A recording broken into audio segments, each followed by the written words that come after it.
कृष्ण नाम का आसरा, कृष्ण नाम का ध्यान। 27वां अध्याय। अब भक्तों सुनो लगाकर ध्यान। भक्तों, आप सभी और हम आज 27वें अध्याय को श्रवण करेंगे। कार्तिक मास कथा महात्म्य का 27वां अध्याय। आज हम श्री हरि के चरणों में मन तन और ध्यान लगाकर श्रवण करेंगे।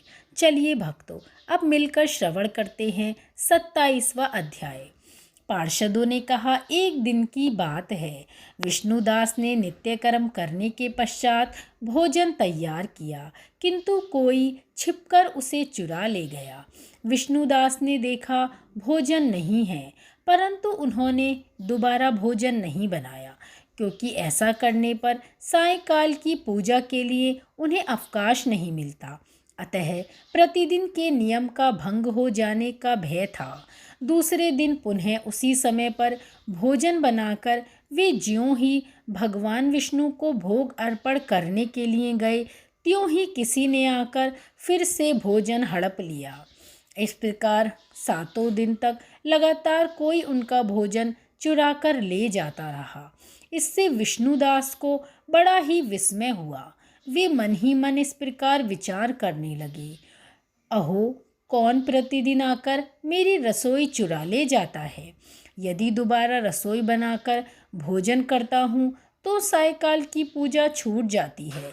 यदि रसोई बनाकर तुरंत ही भोजन कर लेना उचित हो तो मुझे यह ना होगा, क्योंकि भगवान विष्णु को सब कुछ अर्पण किए बिना कोई भी वैष्णव भोजन नहीं करता।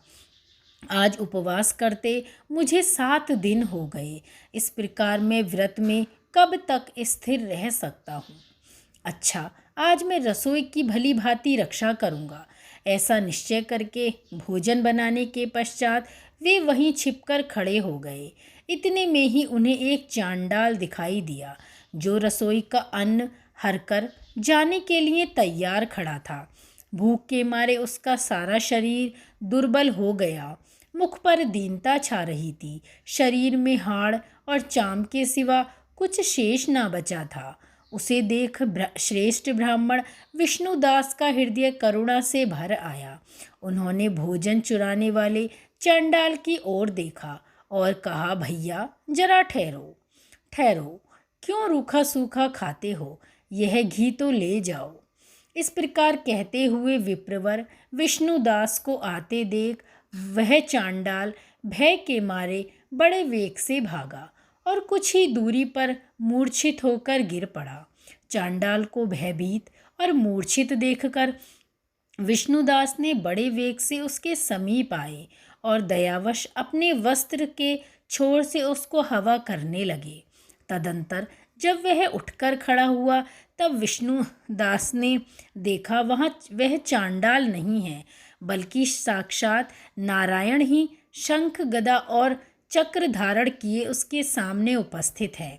अपने प्रभु को प्रत्यक्ष देखकर विष्णुदास सात्विक भावों के वशीभूत हो गए। वे स्तुति और नमस्कार करने में भी समर्थ न हो सके।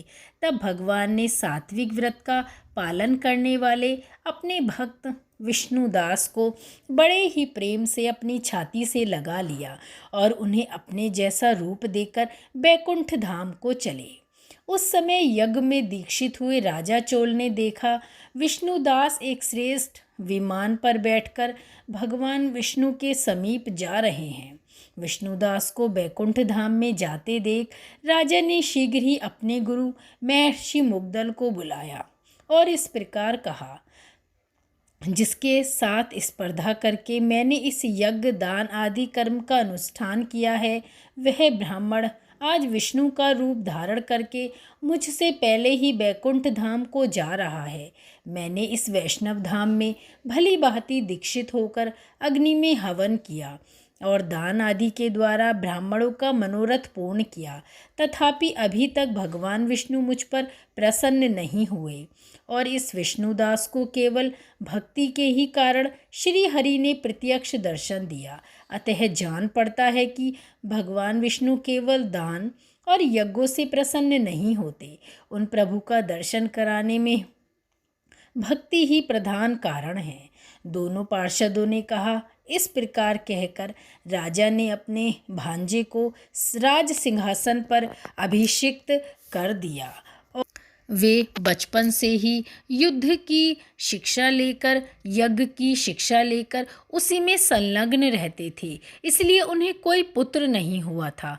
यही कारण है कि उस देश में अब तक भांजे ही राज्य के उत्तराधिकारी होते थे। भांजे को राज्य देकर राजा यज्ञशाला में गए और यज्ञ कुंड के सामने खड़े होकर भगवान विष्णु को संबोधित करते हुए 3 बार उच्च स्वर में निम्नांकित वचन बोले। भगवान विष्णु, आप मुझे मन, वाणी, शरीर और क्रिया द्वारा होने वाली अविचल भक्ति प्रदान कीजिए। इस प्रकार कहकर सबके देखते देखते अग्नि कुंड में कूद पड़े। बस उसी क्षण भक्तवत्सल भगवान विष्णु अग्निकुंड में प्रकट हो गए। उन्होंने राजा को छाती से लगाकर एक श्रेष्ठ विमान में बिठाया और उन्हें अपने साथ बैकुंठ धाम लेकर प्रस्थान किया। नारद जी बोले, हे राजन, जो विष्णु दास थे वे तो पुण्यशील नाम से प्रसिद्ध भगवान के पार्षद हुए और राजा चोल थे, उनका नाम सुशील हुआ।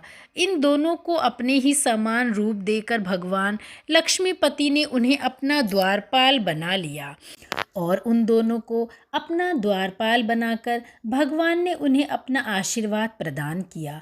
तो दोस्तों, आज हमने ये कार्तिक मास कथा महात्म्य अध्याय 27वें को बड़ी ही श्रद्धा भक्ति से श्रवण किया है।